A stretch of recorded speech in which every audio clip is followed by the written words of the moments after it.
Hello everybody, welcome back to another episode of M.S.M Reviews, and today we'll be reviewing Guardians of the Galaxy Volume 2.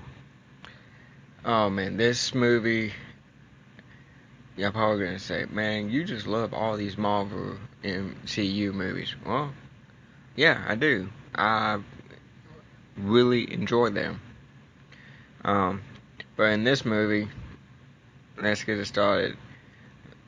The way we open up to this movie, we see the Guardians of the Galaxy um, taking on this big creature you probably see in the trailer, and you see Baby Groot.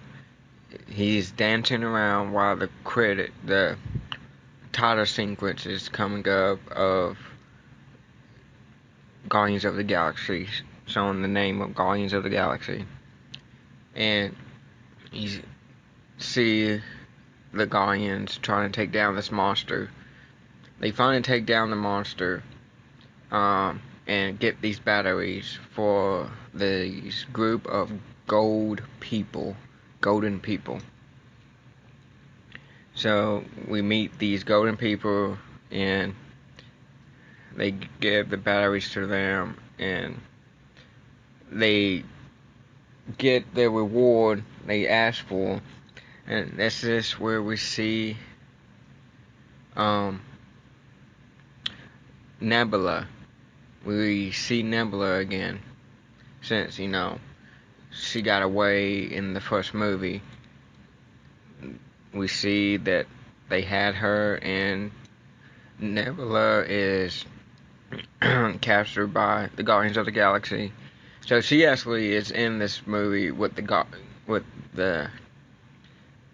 Guardians through the whole movie, pretty much. And then we get this scene. They leave, and Rocket actually steals the batteries from the golden people, and we get this scene in space, and again followed by the people, these gold people, pods trying to take them down.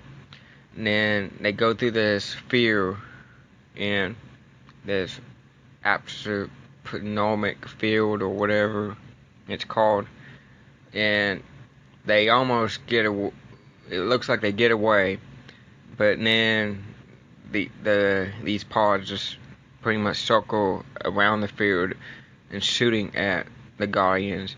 And all of a sudden they see this guy riding his ship, pretty much took out all these ships, and the Guardians finally land on this planet. And this is when we see the guy who saves their ass lands and talks to the Guardians and pretty much introduces himself. His name is Ego, and we find out Ego is the father of Star-Lord, aka Quill.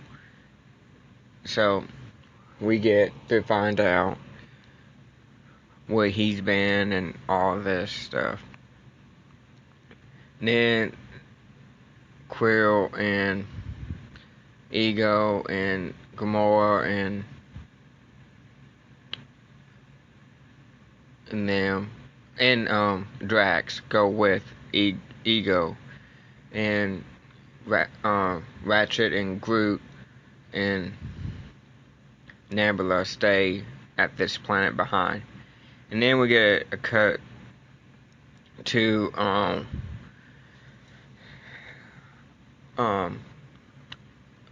Londu.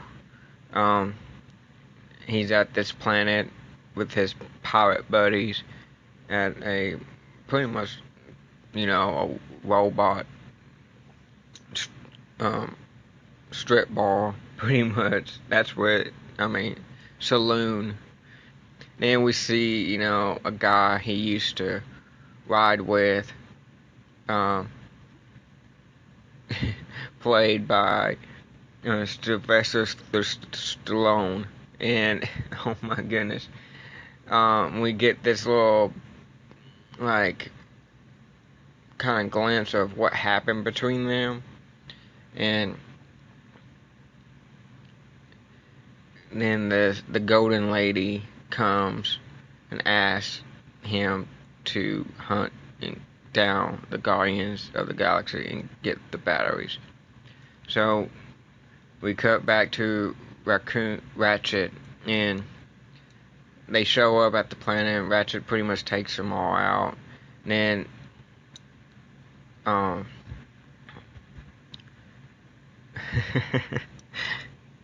Yondu pretty much stops Ratchet. He whistles his little arrow and then stops it before it kills him, and they talk and all this, and it looked like there's about to be a mutiny. And then all of a sudden, Gamora's sister shoots him in the head. Not killing him, just shoots his little fin thing. Because I thought he was dead after she shot him. But then we cut to, Ego's planet.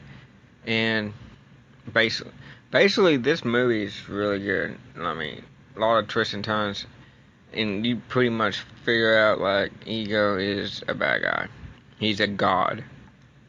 So, Quill is pretty much part god.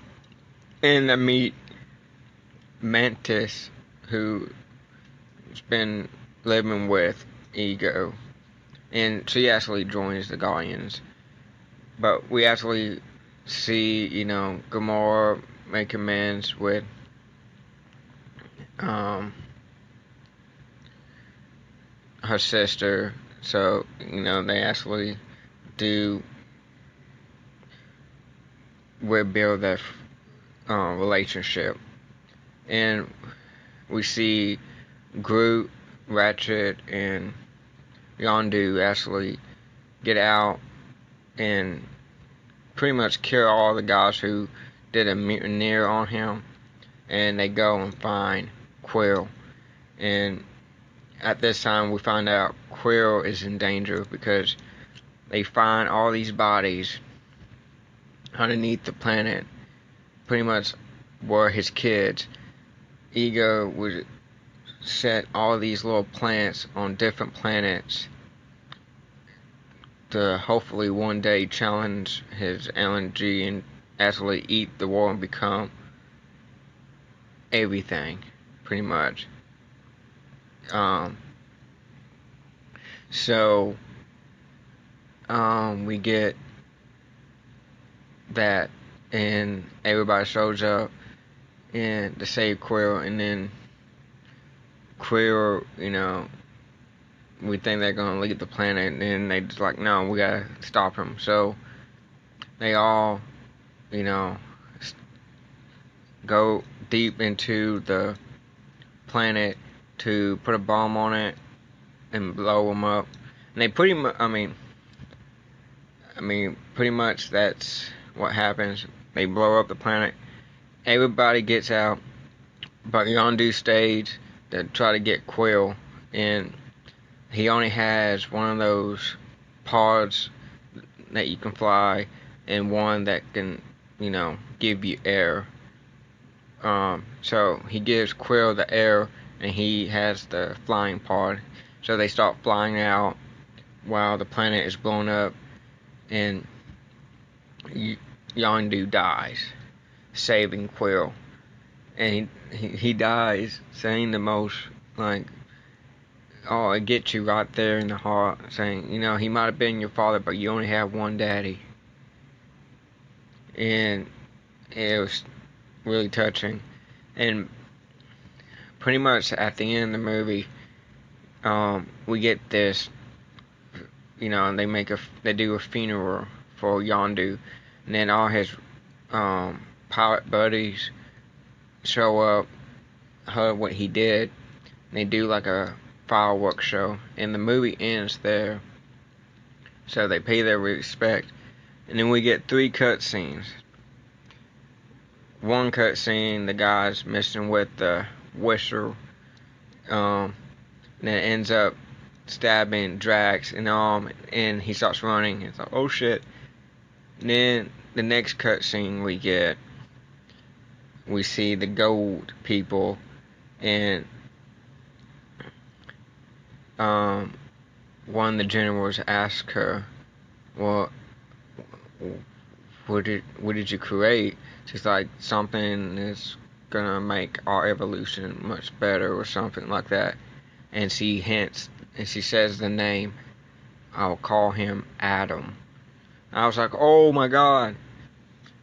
If y'all don't know about Adam, just wait. Because pretty sure he might show up in the Phase 4. If they do a Phase 4. But, and then the last credit scene, we get all the Yondu's buddies, who he were pirates with. They all got together, and they're like, let's go steal some shit. And, you know, cute scene. And there's one more cutscene. We see Groot finally get into a teenage state and playing on this video game. And Quill's telling him, you need to clean your room. And you just see like Quill kind of being a father, and Groot's like, oh, I'm Groot. You know, kind of getting her attitude. And it's just cute, and pretty much the movie ends with the last credit scene. After all the credits is over, we get Stan Lee talking to these three big head guys saying, where y'all going? Are you gonna give me a ride home? And the movie ends. I have to say, this movie was really good. I really enjoyed Guardians of the Galaxy 2. It was really well done, and it's just great fun. So I do recommend y'all see it, and I give this like a 9 out of 10. And I'll catch y'all later.